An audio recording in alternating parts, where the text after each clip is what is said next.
자, 오늘 갈라디아서는 6장 10절에서 18절까지에 있는 말씀을 가지고 내 몸에 예수의 흔적을 가졌노라라는 그런 주제로 하나님 말씀 듣도록 하겠습니다. 영어로는 For I bear in my body the marks of Jesus Christ 라고 그렇게 제목을 정했습니다.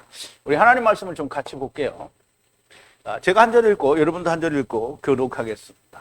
우리 마지막 18절은 함께 봉독합니다. 그러므로 우리는 기회 있는 대로 모든 이에게 착한 일을 하되 더욱 믿음의 가정들에게 할지니라.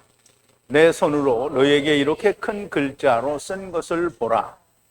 무릇 육체의 모양을 내려 하는 자들이 억지로 너희로 할례를 받게 함은 저희가 그리스도의 십자가를 인하여 핍박을 면하려 함뿐이라. 할례 받은 저희라도 스스로 율법은 지키지 아니하고 너희로 할례 받게 하려는 하는 것은 너희의 육체로 자랑하려 함이니라. 그러나 내게는 우리 주 예수 그리스도의 십자가 외에 결코 자랑할 것이 없으니 그리스도로 말미암아 세상이 나를 대하여 십자가에 못 박히고 내가 또한 세상을 대하여 그러하니라. 할례나 무할례가 아무것도 아니로되 오직 새로 지으심을 받은 자뿐이니라. 무릇 이 규례를 행하는 자에게와 하나님의 이스라엘에게 평강과 긍휼이 있을지어다.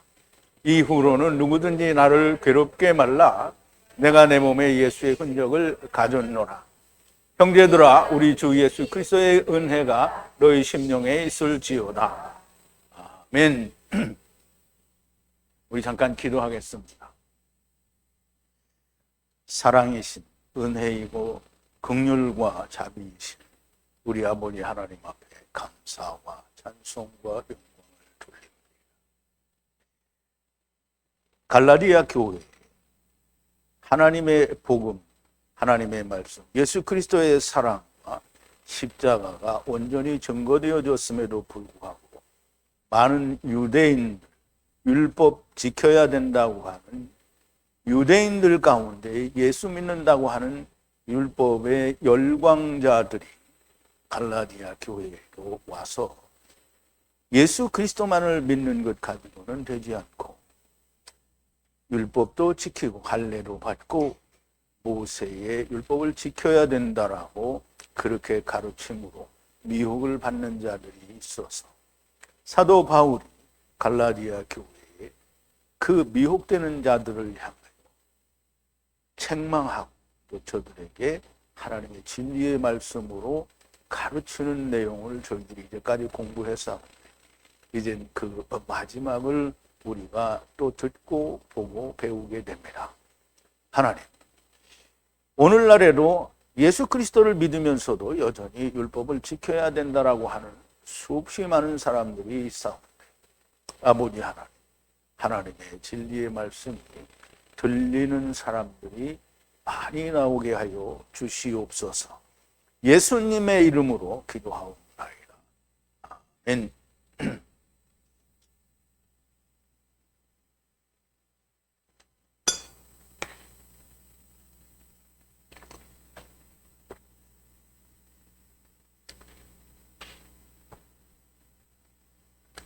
자, 이제 오늘 갈라디아는 마지막 강의인데요. 전에도 갈라디아서를 처음부터 끝까지 한번 하긴 했었는데요. 지금과 그때는 그 내용과 또 그 깊이에 대해서 많이 다르고요. 은혜도 많이 다르다고 생각이 됩니다. 그런데 이제 오늘은 그 두 번째 갈라디아 강의를 하는 것 중에 맨 마지막 시간입니다. 사도 바울이 누구든지 나를 괴롭게 하지 말라. 육체의 고난으로 인하여 나에게 그걸 자랑하지 말라라는 그런 의미가 되겠는데요. 내 몸에 예수의 흔적을 가졌노라. 라고 이제 말씀을 하는데요. 이 제목이 제가 언젠가 그 신학교 다닐 때 들었던 어떤 목사님의 그 설교에서 야, 참 좋은 말씀이다. 참 이분이 참 훌륭한 설교를 하셨다. 이런 느낌을 받은 적이 있는데요. 자, 오늘은 이 내 몸에 예수의 흔적을 가졌다라는 그런 의미가 무슨 뜻인지 우리가 좀 강해를 통해서 자세히 알아볼 텐데요. 먼저 그거를 우리가 나누기 전에 지난 시간에 나누었던 말씀을 좀 되새김을 해보겠습니다. 자, 형제들아, 형제들은 갈라디아 교회 성도들을 향해서 말하는 거죠. 만약 사람이 무슨 허물 안에 미리 취하면, 허물이라는 말은 하나님을 반역했다라는 뜻인데요. 그 반역 안에 미리 취하면 확실히 알지는 못하지만 무언가 우리가 하나님을 떠났고 하나님과 우리가 이렇게 만날 수 있는 방법은 아닌 것 같다라는 그런 생각이 있는 사람들을 말합니다. 그러면 영적인 네가라는 말은 이제 너는 하나님을 떠나는 것도 알고 위로부터 온 것도 알고 그리고 위로 돌아가야 한다는 것도 아는 자를 말하는 거죠. 그래서 온유한 성령 안에서 완전하게 하고 뭔가 부정확하고 확실치 않은 사람에게 완전하게 해달라는 말이죠. 네가 완전하니까 그 사람을 완전하게 할 수 있다라는 말이고요. 그리고 너 자신도 네가 시험을 받지 않도록 주의하라. 사람은 항상 사도 바울도 얘기하죠. 자기가 전하고 나는 버림을 받을까 두려워한다라고 했어요. 그러므로 항상 그리스도 안에 있는 일을 자기 자신을 확증하고 입증하라는 그런 뜻이 되겠습니다. 자, 서로 짐을 운반하라. 어떻게 들으면 서로의 짐을 나누어 지라는 것으로 들려지는데요. 그런 게 아니고요.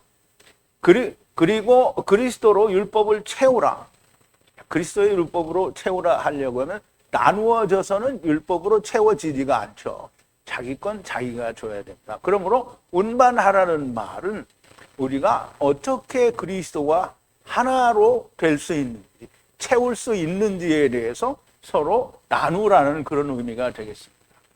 만약 누군가 살지 못했는데 산 줄로 생각하면, 제가 이거를 오늘 강의 말고 지난 강의에서 설명을 드릴 때 살지 못했다라는 말은 내가 구원을 받지 못했는데 구원받은 줄로 아는 걸 말하는 거예요. 그래서 영어로는 비동사 같은 그런 의미가 있는데요.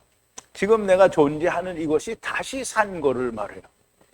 그래서 다시 살지 못했는데 다시 산 줄로 생각하면 스스로 속이는 것이라는 말인데요. 좀 더 쉽게 이야기를 하면 정확하게는 구원을 받았다라고 주장을 하는데 구원이 사실 뭔지 모르는 거예요. 그 사람들은 구원이라는 게 예수 믿고 천당 가는 게 구원 아니냐 이렇게 말을 하는데요. 성경에서 하나님이 말씀하시는 구원은 그게 아니죠. 마귀의 권세 아래에 있다가 하나님께로 돌아온 거를 말하는데요. 자기는 마귀의 권세 아래 여전히 있으면서 교회는 열심히 다녀요. 그런데 마귀의 권세 아래에서 하나님께로 돌아온 게 아니죠. 어두움 가운데 있다가 빛으로 들어와야 되는 거예요. 그럼 어두움 가운데 있다라는 말은 율법 아래 있다가 복음 안으로 들어온 걸 말하는 거예요. 근데 복음 안에 들어와서도 여전히 율법을 지켜야 된다라고 말을 하면 구원이 뭔지 모르는 것을 말합니다. 구원이 뭔지도 모르면서 나는 구원을 받았다고 우기는 걸 말합니다. 자, 모두 각자가 자기의 일을 입증하라. 그리하면 그 자랑이 자기에게 있고 다른 사람에게는 있지 아니하니라 라는 그런 말인데요. 자기 자신이 구원을 받았는지, 즉 예수 그리스도가 내 안에 있는지, 내가 그리스도 안에 있는지, 이것을 즉 다시 말하면 아버지와 아들과 내가 성령으로 하나가 되었는지를 스스로 입증하라는 거예요. 그러면 그리스도와 지금 아버지와 아들과 내가 하나 된 것이 나 스스로 확증이 되면, 그러면 그게 자기에게는 자랑이지만 다른 사람에게는 똑같은 것을 주어야 하는 건데, 그것 때문에 내가 다른 사람들보다 나 스스로 영광스럽지 않다라는 얘기를 하는 거예요. 자, 모두 각자가 자기의 짐을 운반하라. 그럼 앞에는 모두 서로 운반하라고 했는데 여기는 각자 운반하라고 얘기했죠. 그러면 이제 앞에 거는 이것과 의미가 다르다라는 걸 우리가 이해를 해야 되는 겁니다.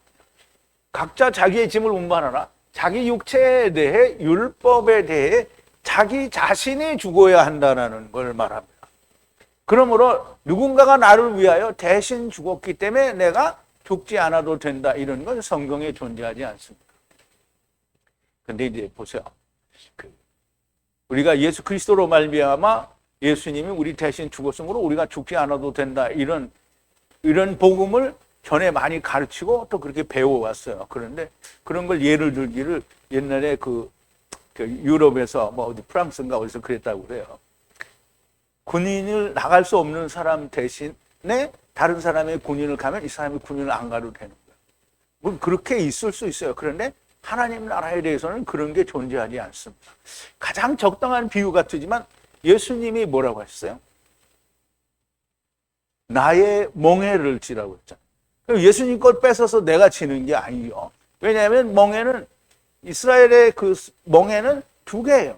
예수님 거 하나, 내 거 하나 같이 줘야 되는 거예요. 그래서 예수님은 뭐라 하시죠?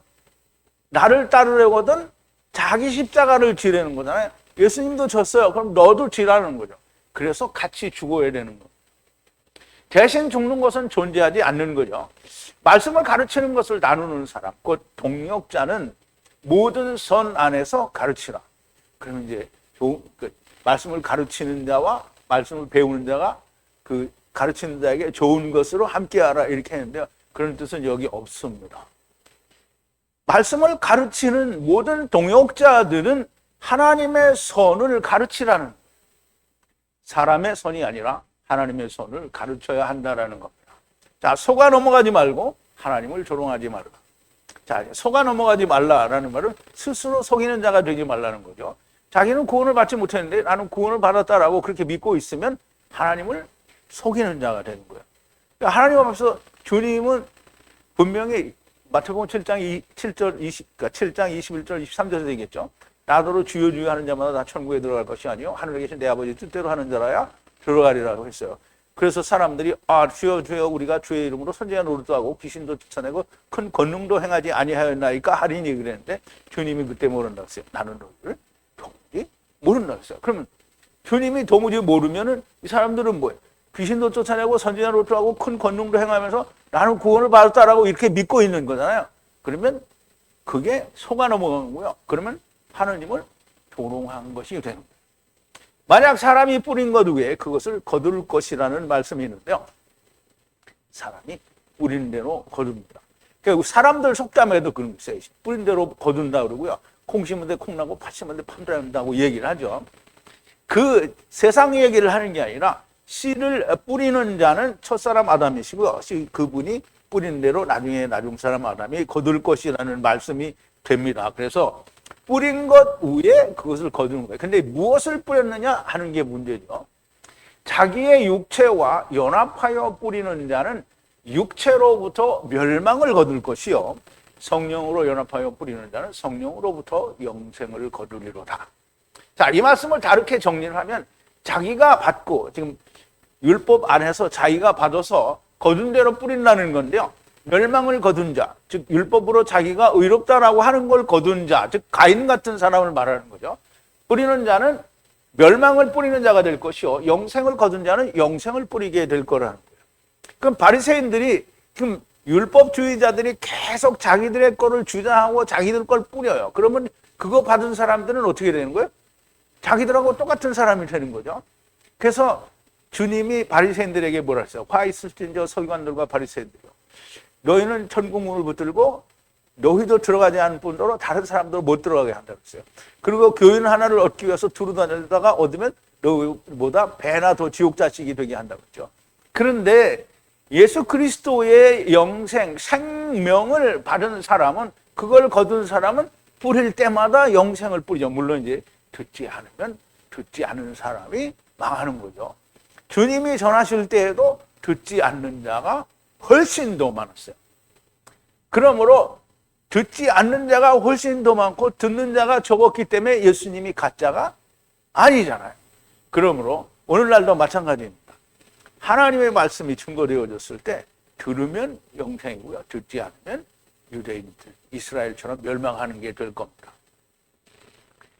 영생을 거둔 자는 영생을 뿌리게 되고요. 그리고 선을 행하고 낙심하지 않으면 때가 이르게 되면 그것을 거둘 것이니 나약하지 말라라는 게 이제 끝부분인데요. 사람들이 씨를 뿌리고 나서 없는 것 같으나 진리는 반드시 열매를 맺을 것이니 낙심하지 말고 나약하여지지 말라는 겁니다. 우리는 사람의 눈으로는 열매가 없는 것 같으나 열매가 반드시 있습니다. 하나님께서 씨를 뿌리셨는데 열매가 없다면 참 불행한 일이 되겠죠. 우리도 가짜가 될 수밖에 없습니다. 자, 그런데 이제 오늘 본문입니다. 마지막 강해의 본문인데요. 10절. 그래서 그러므로 때를 가졌을 때 모두에게 선한 일을 하라. 그런데 특별히 믿음의 가정들에게 하라 그랬어요. 자, 그래서 그러므로 때를 가질 때 선한 일을 하라. 모두에게 선한 일, 아가도스인데 아가도스 히브리어로는 토브를 말하는데 하나님의 선을 말해요. 선한 일을 하라는 거예요. 선한 일을 모두에게 하라는 거예요. 그러면 모두에게 우리는 생명을 가진 자요, 복음을 가진 자는 모두에게 선한 일을 할 전제 조건이 있는 거예요. 그런데 특별히 믿음의 가정에게로 그렇게 하라는 거예요. 믿음의 가정에. 그럼 이제 우리가 믿음의 가정에 대해서 좀 알아야 되겠죠. 자, 우선 때는 카이로스인데요. 이 때라는 말은 히브리어에서 에트 혹은 모에드라는 단어를 번역을 하는데요. 그러면 때는 하나님을 만날 만한 때를 말하고요. 모에드는 성막에 이스라엘 백성들이 나오는 때를 말하는 거예요. 그래서 이 모에드를 번역을 하는데 하나님이 오셔서 만날 만한 때, 혹 하나님을 만나러 오는 절기 때 같은 그런 때를 말하는데요. 그러므로 때는 아무 때나 말을 하는 것이 아니고요. 믿음의 가정에서 때와 에트 모에드를 가졌을 때라는 말이에요. 모든 사람들에게 복음을 전하기는 하는데 특별히 믿음의 가정이라는 그 믿음의 가정에 있는 사람들이 에트와 모에드를 가졌을 때에 선한 일을 하라는 거예요. 자, 믿음의 가정이란 뭐냐? 예수 그리스도로 말미암아 구원의 은혜를 알고 믿는 사람이 되었으나 아직 온전하게 되지 않은 자를 말합니다. 율법과 복음이 완전하게 하나가 되지 못한 자들을 말한다라고 할 수 있습니다. 자, 진리를 듣고 믿는다고 하여 모든 자가 다 구원된 자요. 괜히 또 이런 얘기를 해서 죄송한데 다 우리가 같이 있다가 가는 사람이 있잖아요. 그러니까 다 됐다고 볼 수가 없고요. 그 사람들을 완전하게 하라는 거예요. 야, 모든 자가 다 가르칠 수 있는 온전한 자가 아닙니다. 그러므로 사도 바울은 이렇게 말합니다. 사람들이 다 온전한 그리스도의 장성한 분량에 이르기까지 가르치고 배우라는 거예요. 자, 에베소서 4장 11절에서 13절인데요. 그가 혹은 사도로 혹은 선지자로 혹은 복음 전하는 자로 혹은 목사와 교사로 주셨으니 이는 성도를 온전케 하며 봉사의 일을 하게 하며 그리스도의 몸을 세우려 하심이라. 우리가 다 하나님의 아들을 믿는 것과 아는 일에 하나가 되어 온전한 사람을 이루어 그리스도의 장성한 분량에 충만한 데까지 이르리니. 그러면 이제 지금 사도 바울은 이게 에베소서죠. 사도 바울은 그리스도 안에 들어온 사람들이 더 자라나야 한다는 거예요. 어디까지? 가르칠 수 있는 사도나 혹은 선지자나 복음 전하는 자로 혹은 목사나 교사로 세우기 위해서는 그리스도의 장성한 분량에 이르기까지 배워야 된다는 거예요. 자, 어디까지 오라, 들어가라 이 말인데요. 모두가 하나님의 아들을 아는 지식 그리고 믿음으로 하나가 되고 완전한 이씨로 그 장성한 분량의 그리스도의 충만한 장성한 분량의 그리스도의 장성한 분량이 충만하기까지 그렇게 배우고 완전하게 돼야 된다라는 얘기죠. 이것은 복음 전도의 문제가 아니라 복음을 전도를 해야 되겠죠. 모든 사람에게 선한 일을 하는데 특히 믿음의 가정이라는, 즉 다시 말해서 예수 안에 들어온 자에게 가르치게 할 수 있도록 계속해서 더 장성한 분량에 이르기까지 가르쳐야 된다는 거예요. 그래서 이것은 직분, 즉 열매 맺는 일을 하기 위해서는 그리스도의 장성한 분량에까지 자라나야 된다는 얘기를 하는 겁니다. 그래서 믿음의 가정에게 특별히 하라 이 말은 물론 계속 듣고 오고 모이는 사람을 거부할 수는 없는 거예요. 다 오라고 하는데 그 안에 있는 믿음의 가정, 특별히 하나님의 말씀을 증거할 수 있고 전할 수 있게 사람들을 완전하게 만들어라라는 그런 뜻이 됩니다. 자, 11절인데요. 내 손으로 너희에게 얼마나 높은 편지 쓴 것을 보라. 있어요. 네, 우리말 번역에는 나의 손으로 얼마나 큰 글자로 편지를 썼는지 좀 보라 이렇게 번역이 됐는데요. 여기서 이 크다라는 뜻은 글자 자체가 큰 걸 말하지 않고요. 높은 말씀이라는 뜻을 이야기합니다. 높은. 그러면 사도 바울이 큰 글자로 쓰면 그때 당시에 종이도 귀한데 종이 요만한 거 있는데 거기다가 큰 글자로 뭐 이렇게 사도 바울을 이렇게 그렇게 써놓으면 그 편지가 얼마나 많겠어요. 그러니까 여기서 큰 글자라는 말은 그러면 무슨 그렇게 큰 글자를 쓰냐? 보통 일반적인 것보다 조금 더 큰, 그러면 조금 더 크게 써놓고 얼마나 크다 이렇게 말할 수가 없잖아요. 조금 더 크게 썼다라고 얘기를 해야 돼요. 네? 얼마나 크냐라는 건 얼마나 높은 말씀이라는 뜻이 됩니다. 그래서 글자가 큰 것을 말하지 않고요. 크다는 것은 높은 것을 말합니다. 그래서 같은 단어로 사용된 히브리서에 보면 멜기세덱에 관하여 멜기세덱과 아브라함과의 관계를 통해서 이 큰 높은이라는 단어를 설명을 합니다. 자, 히브리서 7장 1절인데요. 이 멜기세덱은 살렘 왕이요 지극히 높으신 하나님의 제사장이라 여러 임금을 쳐서 죽이고 돌아오는 아브라함을 만나 복을 빈 자라. 그러면 아브라함이 여러 왕을 쳐서 자기가 모든 자를 다시 데리고 돌아오는 길에 살렘 왕을 만나죠. 아브라함이 일체 10분의 1을 그에게 나눠주니라. 그 이름을 번역한 적 첫째 의의 왕이요 살렘 왕이니 곧 평강의 왕. 예수 그리스도를 말하는 거죠. 아비도 없고 어미도 없고 족보도 없고 시작한 날도 없고 생명의 끝도 없어 하나님의 아들과 방불하여 항상 제사장으로 있느니라. 이 사람의 어떻게 높은 것을 이라고 하죠. 여기 똑같은 단어가 있어. 얼마나 높은, 어떻게 높은, 이게 높은 거예요. 얼마나 높은 것을 생각하라는 거예요. 이것이 얼마나 높은 것인지를 구별하라는 말이에요. 아브라함의 10분의 1을 주었어요. 수확물 중에 가장 자기가 수확한, 그러니까 말하자면 노획물이라는 말이에요. 노획물 중에 10분의 1을 그에게 살렘 왕 멜기세덱에게 드렸다라는 말이에요. 그러니까 낮은 자가 높은 자에게 드리는 거잖아요. 그럼 아브라함보다 높은 이니까 얼마나 높은 이냐는 이런 것을 설명하는 게 이 단어입니다. 그러므로 사도 바울이 쓴 갈라디아서의 글자는 다른 성경보다 글자가 대부분 다 크다 이런 뜻이 아니에요. 얼마나 높은 하늘의 말씀을 말을 해 주었느냐라는 거예요. 사도 바울이 갈라디아를 쓰면서 정말 많은 높은 말이에요. 높다라는 말은 어디가 높은 거겠어요? 여기보다 여기가 더 높은 게 아니고요. 땅에 비하여 높은 거예요. 그러면 어디에? 위에 있는 예루살렘이죠. 위에 있는 예루살렘에서 들은 거기에서 온 모든 말씀을 풀어서 가르쳐 준 거라는 거예요.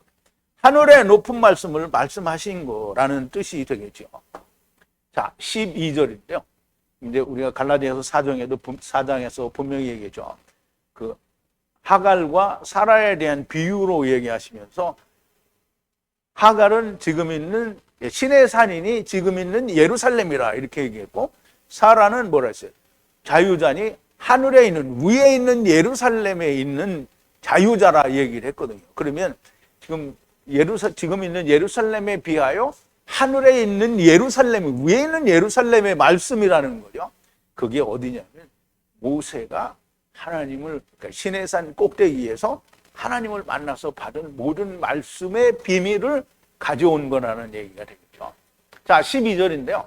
육체 안에서 외모를 좋게 하려는 만큼 그들이 너희에게 갈례를 강요하는 것은 오직 하나 그리스도 십자가의 핍박이 없기를 바라는 거다 그랬어요.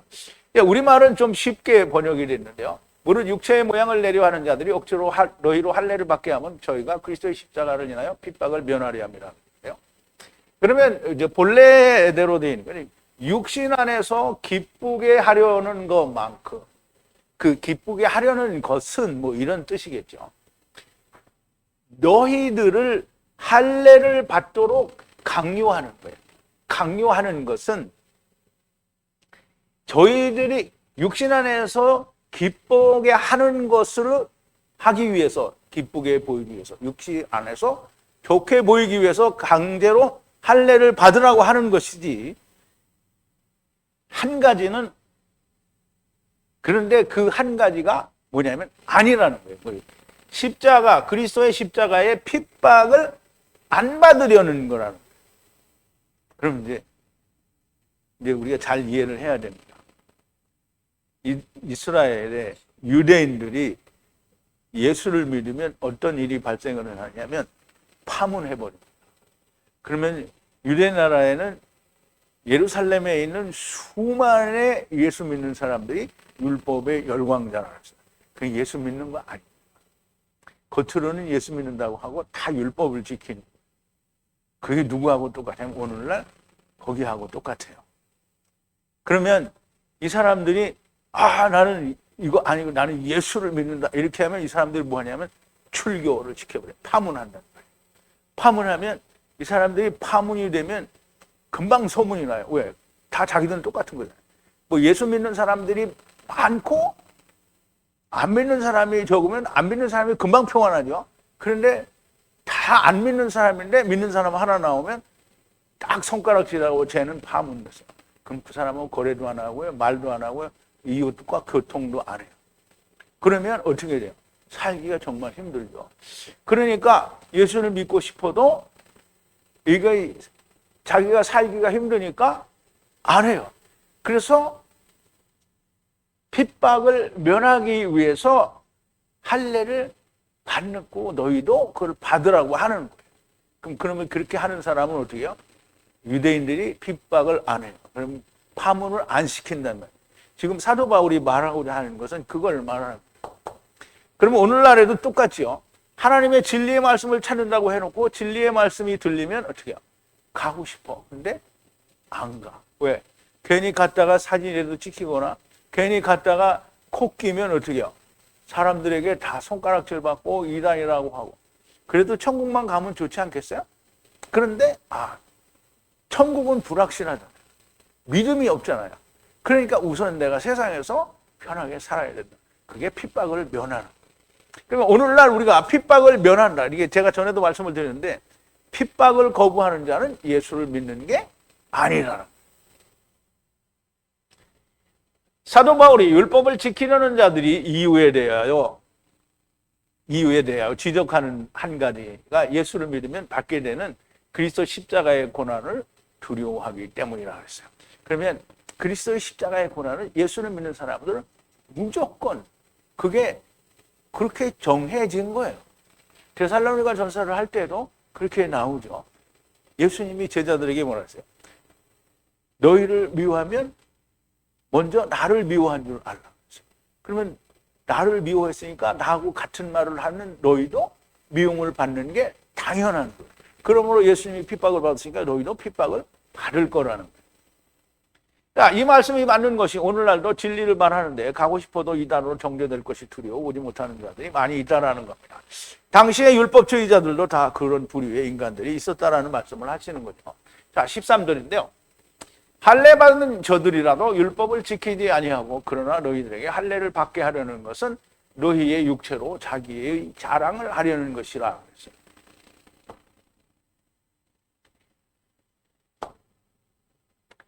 이도 저도 아니라는 거예요. 할례를 받은 자들이 그들 스스로 율법을 소화하지 지키지 않는다는 거예요. 그러나 너희들에게 할례를 받으라고 하는 것은 그와 같이 너희의 육신으로 자기들의 자랑을 하려는 거예요. 자기들의 자랑. 봐라, 우리가 이렇게 증거해서 얘네들 할례를 받지 않는. 근데 그게 누구하고 똑같아요? 오늘날 거기하고 똑같은 거예요. 막 전도를 해서 고궁화 전도 막 이게 해가지고 막 사람들이 뭐 엄청 왔어요. 그러니까 그거 자랑하는 거잖아요. 똑같은 거예요. 자랑하는 거예요.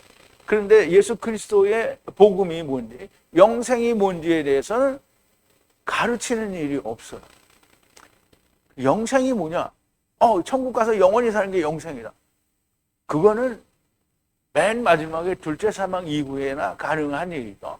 그런데 영생이란 예수 그리스도와 함께 죽고 사는 게 영생이에요. 그래서 인자의 살과 피를 먹고 마시는 자에게 영생이 있다고 하는 거잖아요.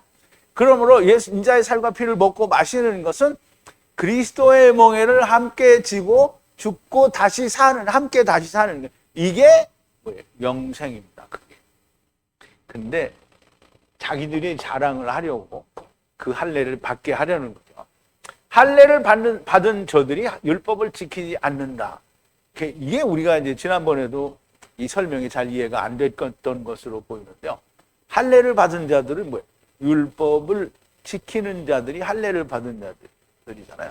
그러면 율법을 받은 자들이 율법이 자기한테 이루어지면 어떻게 돼요? 죽었다 살아야 되는 거죠. 그러면 율법이 성취가 됐잖아요.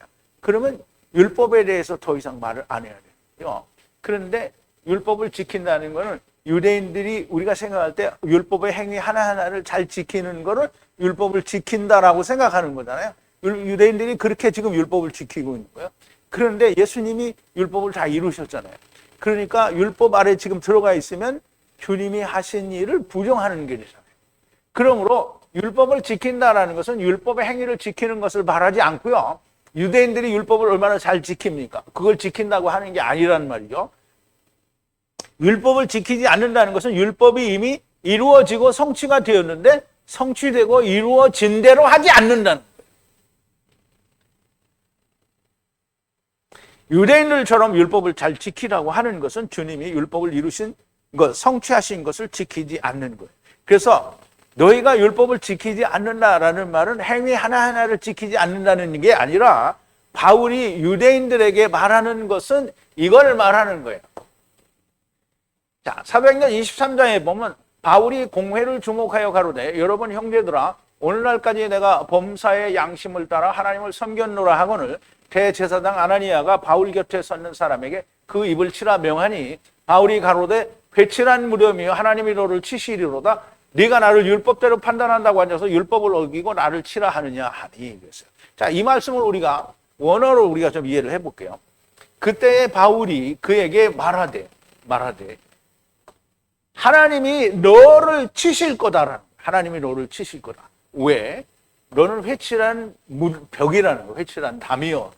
그리고 나를 심판한다고 네가 앉아서 율법을 따라서 나를 심판한다고 거기에 앉아서 율법을 따라서 심판하면 율법이 이루어졌잖아요. 그러니까 너 예수 그리스도 안에 있냐 아니냐 이걸 심판해야 되는데 따라서 심판한다고 앉아서 주의 명령을 위반했다라는 거예요. 주의 명령이 뭐예요? 주의 명령은 너희가 아버지와 아들과 성령으로 침례를 주고 그리고 온 유대와 사마리아 땅끝까지 이르러 내 증인이다. 근데 이 증인을 할 수 있어요, 없어요? 그래 주의 명령을 위반한 거예요. 주님의 명령이 뭐예요? 내가 너희를 사랑한 것 같이 너희가 서로 사랑하라. 그런데 지금 주님의 안에 있는 자를 심판하는 거잖아요. 그러니까 네가 나를 치라고 하는 그 자체가 잘못되어서 하나님이 너를 칠 거라는 얘기를 하는 거예요. 그러므로 율법을 지킨다, 안 지킨다라는 말을 우리가 율법 시대에 들어가 앉아서 그 눈으로 보면 안 되는 거예요. 복음 안에서 율법을 지키는 거냐, 안 지키는 거냐는 율법에 성취되었다라고 믿고 있느냐, 아직도 율법을 지켜야 된다라고 믿고 있느냐, 이걸 말하는 거예요. 그런데 14절이요. 자랑을 나타낼 것이 없으니 만약 주님의 십자가 안에서가 아니면 없다. 그리고 우리 주 예수 그리스도에 의해 세상이 나에 대하여 십자가에 못 박혀 그리고 목에 박혔고 그리고 내가 세상에 대해서 그러하도다.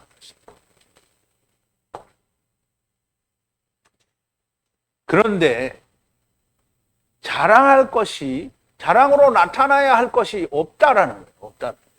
만약 그리스도 십자가 안에서가 아니면 그리스도 십자가 안에서라면 자랑할 것이 있다. 그런데 그리스도 십자가 안에서가 아니면 자랑할 것이 없다.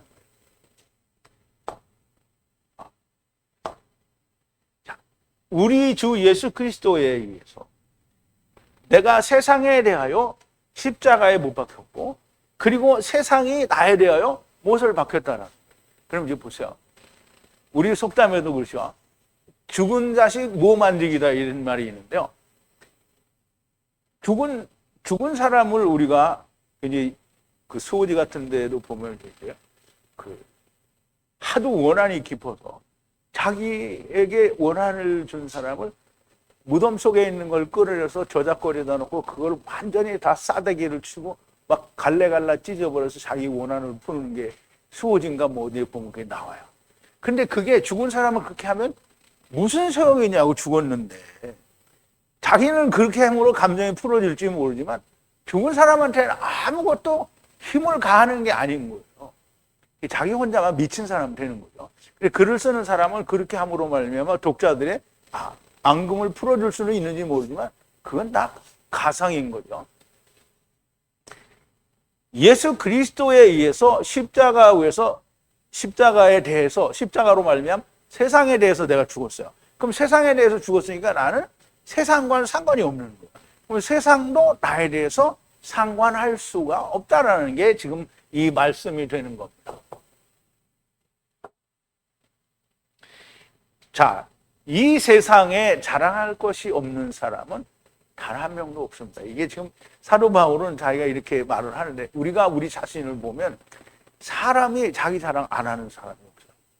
그래서 제일 먼저 나타나는 게 보면 항상 우리 청선자매 제일 잘 그러는 것 같은데 나는 진짜인지 거짓말인지 여러분이 판단하시고요. 사람이 누구나 그래요. 뭐든지 얘기하면 나는 내가 내 생각에는 내가 보기에는 항상 그렇게 이야기하죠. 아무리 자기를 자랑하지 않는다고 하더라도 사람은 다 내가를 말하는데요. 그 안에 내가라는 그 안에 숨어있는 나 자신이라는 존재는 정말 하찮은 존재입니다. 사람이 하다 자랑할 게 없으면 자기에게 연관이 있는 모든 것을 자랑합니다.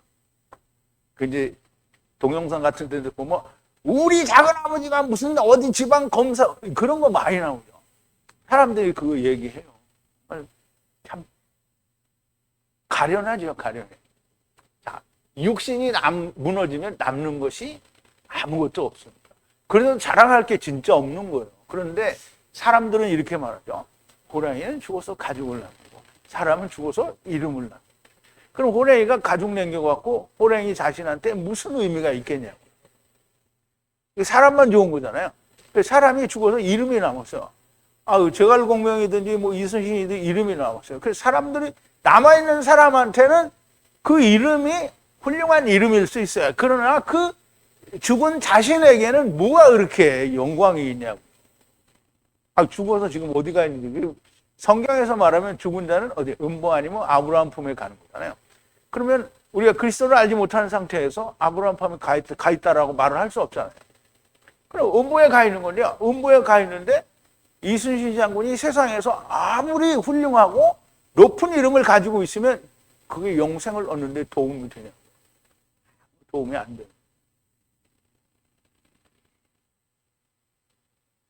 세상에 남아 있는 것은 내가 남기는 것은 그냥 다 흐리게인 거예요. 이름도 그거는 세월이 지나가면 잊혀지는 거예요. 다 없어지는 거고요. 오직 남는 것은 내가 죽으면 남는 것은 영인데요. 영이 어디로 가겠어요? 아브라함 품이든지 음부든지 가는 거잖아요. 그런데 그 영이 움직이는 아브라함 품으로 갈지 음부로 갈지에 대한 영향력을 요만큼도 못 미치는 게 사람의 몸뚱이라는 거예요. 그러면 어디로 갈지도 모르는 영의 세계에 대해서 미아 같은 상태에서 음부로 끌려갈 텐데 땅에 남은 가죽이 무슨 소용이 있으며 땅에 남은 나의 이름이 무슨 영향력을 끼칠 수 있겠는 거예요. 사람이 자랑할 것이 도무지 있겠습니까? 그래서 솔로몬도 이렇게 말하는 겁니다. 자, 전도서 1장인데요. 다윗의 아들 예루살렘 왕 전도자의 말씀이라. 전도자가 가로되 헛되고 헛되며 헛되고 헛되니 모든 것이 헛되도다. 사람이 해 아래서 수고하는 모든 수고가 자기에게 무엇이 유익한고. 근데 이게 사람들은 세상에서 뭔가를 이루면 뭔가 유익하다고 생각해요. 그런데 자기에게 유익한 것이 아무것도 없다. 다 버리고 죽고 흙이 될 텐데 한 세대는 가고 한 세대는 오되 땅은 영원히 있도다. 해가 떴다가 지며 그 떴던 곳으로 빨리 돌아가고 바람은 남으로 불다가 북으로 돌이키며 이리 돌며 저리 돌아 불던 곳으로 돌아가고 모든 강물은 다 바다로 흐르되 바다를 채우지 못하며 어느 곳으로 흐르든지 그리로 연하여 흐르느니라. 만물의 피곤함을 사람이 말로 다 할 수 없나니 눈은 보아도 족함이 없고 귀는 들어도 차지 아니하느니라. 이미 있던 것이 후에 다시 있겠고 이미 한 일을 후에 다시 할지라 해 아래는 새 것이 없나니 무엇을 가리켜 이르기를 보라 이것이 새 것이라 할 것이 있으랴. 우리 오래전 세대도 있었느니라. 이전 세대를 기억함이 없으니 장래 세대도 그 후 세대가 기억함이 없으리라. 사람들은 자꾸 기억을 만들어내서 생각하게 하려고 하죠. 그런데 그것은 사람들이 만들어낸 조작에 지나지 않아요. 실제로 있었던 역사는 사람들에 의해서 다 덮여지고 새로운 역사가 되는 거예요.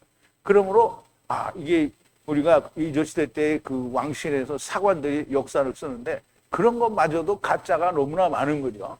이런 진실도 있지만 이래 이 세상의 모든 세계사나 무슨 역사나 이런 것들이 우리나라의 역사나 중국의 역사나 세상의 모든 역사가 우리가 봐야 될 그대로 올바르게 보존되어서 우리에게 전해져 온 것은 단 한 가지도 없다라는 걸 이해를 해야 됩니다. 왜냐하면 그 이해가 되는 것이 다 우리에게 올바르게 전해졌다고 하면 아담으로부터 온 모든 것이 전해져야 돼요. 노아 시대 때부터 온 것이 다 연결이 돼야 됩니다. 그런데 하나도 연결이 되지 않죠.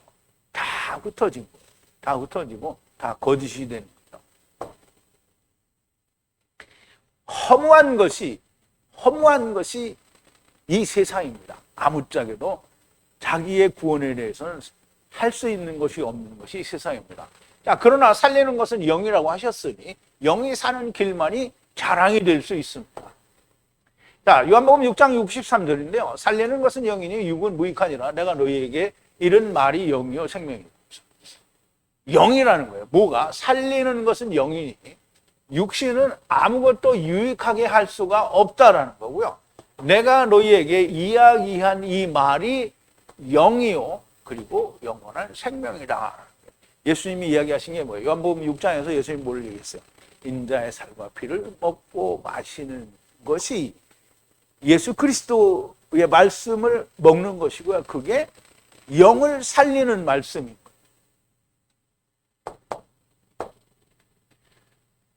이러므로 십자가 안에서가 아니면 자랑이 없다라는 거고요. 그러니까 우리 예수 그리스도에 의해 세상이 나에 대하여 십자가에 못 박혔고 내가 세상에 대하여 그렇다는 겁니다.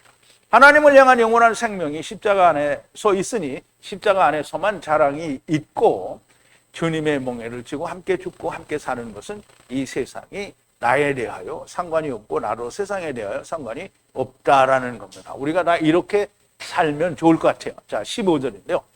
그리스도 예수 안에는 할례도 무할례도 아무것도 할 수 없는 것이지만 그러나 그리스도 안에서는 할례도 무할례도 다 없고 오직 새로운 피조물이라는 거예요. 자, 새로운 피조물이라는 것은 지금 있는 것에 대해서 새로운 걸 말하는 거예요. 그러면 새롭다라는 말은 그러니까 지금 있는 것이 변화하여 어떻게 다른 것으로 변화되는 게 아니고요. 지금 있는 것과는 다른 새 피조물이 되는 거예요. 그러면 우리가 흙집을 입고 있잖아요. 흙집을 입고 있는 자가 다른 존재가 되는 것은 흙집으로 말미암아 다른 존재가 되는 게 아니라 하나님의 영원한 집을 입을 완전한 성령님의 증거에 의해서 새로운 피조물이 됩니다. 그러면 완전한 새로운 피조물로 나타나는 것은 첫째 부활에 들어가서 우리가 하나님의 집을 입은 첫째 부활의 몸을 입은 자가 될 때 새로운 피조물이 됩니다. 그러면 세상으로 하나님의 나라에서 세상으로 발화되었던 자가 세상으로부터 발화되어 다시 하나님의 나라로 간 상태를 말하는 게 새로운 피조물입니다. 그래서 분명히 사도 바울도 에베소서에 얘기하기를 유대인과 이방인이 유대인도 아니고 이방인도 아닌 새로운 사람이 된다고 얘기했죠. 그리스도 예수 안에서는 할례도 무할례도 무의미하고요. 오직 새로운 하다시 그리고 발화된 존재가 됩니다. 발화되어 세상에 왔던 네피시아이가 다시 세상으로부터 발화되어 하나님 나라에 속한 영원한 집을 입는 존재, 곧 하나님의 천사들의 일이 된다는 거죠. 자, 16절인데요. 이 정경과 함께 행하는 자들 위에 평화가, 그리고 하나님의 이스라엘 위에 자비가 있을지어다 라고 했는데요.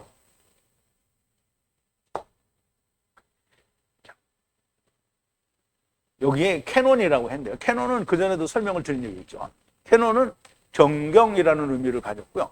다른 뜻으로는 잣대라는 뜻인데요. 여기서는 이 정경이라는 말은 예수 그리스도의 십자가의 그 율법으로 말미암아 예수 그리스도의 십자가가 성취되고 이루어진 하나가 된 예수 그리스도를 말하는 거예요. 그게 곧 정경입니다. 그게 다시 말하면 복음이라고 할 수 있겠죠. 그래서 이 정경과 함께 걷는 자는 그들에게 평화, 화목이죠. 하나님과 화평하는 화목이 있게 되는 거고요. 그리고 자비가 있을지어다. 누구에게? 하나님의 이스라엘 위에 자비가 있을지어다 그랬어요. 그러면 이제 보세요. 여기에 이미 정경과 함께 걷는 자는 하나님의 자비가 있어요, 없어요? 있죠. 그러면 자비가 없는 이스라엘은 어디겠어요? 망했잖아요, 이스라엘. 그런데 사도 바울이 하나님의 이스라엘이라고 했어요. 그러면 어디를 말하겠어요? 메시아 왕국을 말하는 거예요. 이 정경이란 예수 그리스도의 복음을 말하는 것이고, 이 정경과 함께 걷는 자들은 카탄들에게 평화가 있기를 바라는 것이고요. 하나님의 이스라엘은 메시아 왕국을 말하는 것입니다. 자, 17절인데요.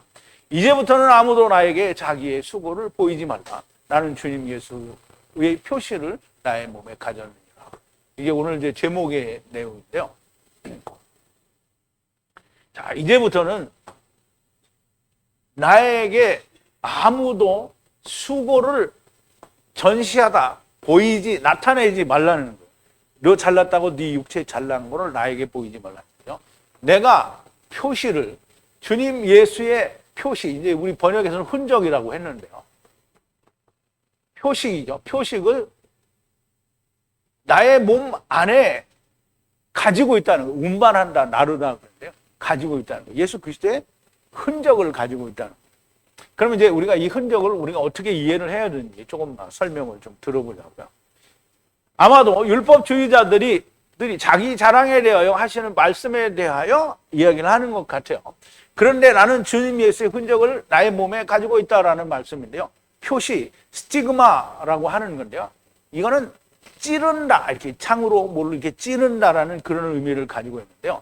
주님이 십자가에서 창으로 허리를 찔린 것을 두고 그걸 이제 염두에 두고 말하는 것이라고 우리가 먼저 생각을 할 수 있어요. 그래서 요한복음 19장에 보면 이날은 예비일이라 유대인들은 그 안식일이 큰 날이므로 그 안식일에 시체들을 십자가에 두지 않으려 하여 빌라도에게 그들의 다리를 꺾어 시체를 치워달라 하니 군병들이 가서 예수와 함께 못 박힌 첫째 사람과 그 다른 사람의 다리를 꺾고 예수께 이르러는 이미 죽은 것을 보고 다리를 꺾지 아니하고 그중 한 군병이 창으로 옆구리를 찌르니 곧 피와 물이 나오더라. 이를 본 자가 증거하였으니 그 증거가 참이라 저가 자기의 말하는 것이 참인 줄 알고 너희도 믿게 하려 함이라 그랬어요. 그럼 이제 창이 여기 찌른다라는 말은 창으로 옆구리를 찌르니 이게 스티그마라는 똑같은 단어를 사용했는데요. 이 말은 바울이 이 말을 염두에 두었다고 하면 자기도 주님과 함께 죽은 자라는 말을 하는 것이기도 하고요. 또 사도 바울은 주님의 증거하는 십자가의 복음 증거를 인하여 받은 자기 자신이 가진 육체의 흔적이 많이 있습니다. 그래서 우리가 그 흔적을 한번 살펴볼게요. 고린도후서 11장인데요. 저희가 히브리인이냐 나도 그러하며 저희가 이스라엘인이냐 나도 그러하며 저희가 아브라함의 씨냐 나도 그러하며 저희가 그리스도의 일꾼이냐 정신없는 말을 하거니와 나도 더욱 그러하도다. 내가 수고를 넘치도록 하고 옥에 갇히기도 하고 더 많이 하고 매도 수없이 맞고 여러 번 죽을 뻔하였으니 유대인들에게 40에 하나 감한매를 5번을 맞았으며 3번 태장으로 맞고 1번 돌로 맞고 3번 파선하는데 일주야를 기품에서 지냈으며 여러 번 여행의 강의 위험과 강도의 위험과 동족의 위험과 이방인의 위험과 시내의 위험과 광야의 위험과 바다의 위험과 거듭 형제 중에 위험을 당하고 또 수고하고 애쓰고 여러 번 자지 못하고 줄이며 목마르고 여러 번 굶고 춥고 헐벗었노라. 이외의 일은 고사하고 오히려 날마다 내 속에 눌리는 일이 있으니 그건 모든 교회를 위하여 염려하는 것이라. 사도 바울은 자기가 세운 교회들에 대해서 정말 염려를 많이 했다라는 것을 우리가 이 사도 바울의 옥중서신이나 뭐 이런 다른 서신서들을 통해서 보면 알 수 있죠. 누가 약하면 내가 약하지 아니하며 누가 실족하면 이게 되면 내가 애타하지 않더냐. 내가 부득불 자랑할진대 나의 약한 것을 자랑하리라. 주 예수의 아버지 영원히 찬송할 하나님이 나의 거짓말을 아니하는 줄을 아시느니라. 이와 같이 사도 바울은 예수 그리스도를 증거하고 십자가를 전하는 일에 있어서 많은 핍박을 받았고요. 그로 인해서 몸에 흔적, 즉 상처의 흔적이 있지 않았겠느냐. 그래서 그것도 함께 포함하여 말하였다라고 볼 수도 있겠습니다. 아마도 사도 바울의 몸에는 예수 그리스도의 흔적이 있으니 아무도 육체의 수고를 말할 수 없는 것이고 그거를 내놓지 말라는 거예요. 자기들은 몸에 가지고 있는 흔적도 없고 예수님과 함께 죽은 적도 없는데 무슨 자기의 수고를 내놓느냐 이런 의미가 되겠죠. 자, 18절인데요. 우리 주님 예수 그리스도의 은혜가 성령님과 함께 너희 형제들에게 있을지어다. 아멘.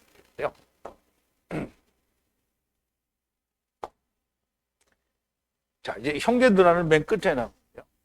형제들아, 너희 주님 우리의 예수 그리스도의 은혜가 함께인데요.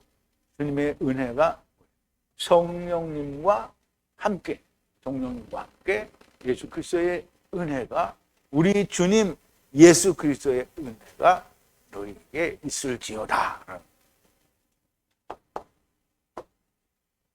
자, 이런 말을 들으면 너무 좋은 것 같아요. 자, 우리 주님인데요. 너희와 나의 주님이라는 거죠. 예수 그리스도의 은혜는 그냥 마구 주시는 은혜가 아닙니다. 우리가 세상의 교회에서 다닐 때 하나님의 은혜가 있기를 바랍니다. 주님의 은혜가 이 가정에 충만하소서. 이런 은혜 아닙니다. 수고하고 무거운 짐이 괴로워서 주님의 멍에를 함께 들어올림으로 함께 죽고 함께 다시 사는 일이 내게 이루어지는 것이 은혜가 됩니다. 주님의 은혜는 나의 죄를 위하여 나는 한 것이 아무 것이 없어도 단지 함께 죽고 함께 다시 산 것으로 모든 것이 버려둠을 당한, 다른 말로 하면 사함을 받았다라고 얘기하죠. 그런데 더 정당한 말은 버려둠을 당하는 것을 말씀합니다. 이것은 성령으로만 이루어지는 겁니다. 그러므로 성령님과 함께 예수 그리스도의 은혜가 있으라는 말씀을 하는 겁니다. 이제 마지막 인사를 하는 거죠. 자, 이제부터는 이제 말씀을 좀 정리를 하는데요. 이제부터는 아무라도 내게 자기의 육체의 수고를 보이지 말라. 나는 예수의 흔적을 가졌노라. 너무나 감동적인 말씀입니다. 모든 육체의 수고를 말하는 율법주의자들에게 어설픈 육체의 자랑을 하지 말라는 겁니다. 나는 예수와 함께 죽은 자요, 예수로 말미암는 고난의 흔적을 가진 자라는 것이고요. 흔적은 표시라는 말인데 다른 말로는 예수 그리스도의 예수님의 사람이라는 증거의 표시라고 할 수 있겠습니다. 내가 그리스도의 사람이라는 증거는 하나님의 증거, 곧 성령님의 증거가 됩니다. 성령으로 인을 친 자가 되겠죠. 우리 모두가 바울처럼 육신의 고난과 핍박의 흔적은 없을지라도 예수 그리스도와 함께 죽고 함께 살았다라는 하나님의 성령님의 증거, 인치신 증거를 가진 사람들입니다. 누가? 저와 여러분들이 그렇다는 거예요. 주님의 멍에를 지고 함께 죽고 함께 산 자들이라는 성령님의 증거를 가진 자들입니다. 율법을 지켜야 한다며 자기가 얼마나 신앙생활을 열심히 하는지를 자랑하는 자들에게 사도 바울처럼 나는 예수의 표시를 가진 자라고 담대히 말할 수 있는 분들이 다 되시기를 바랍니다.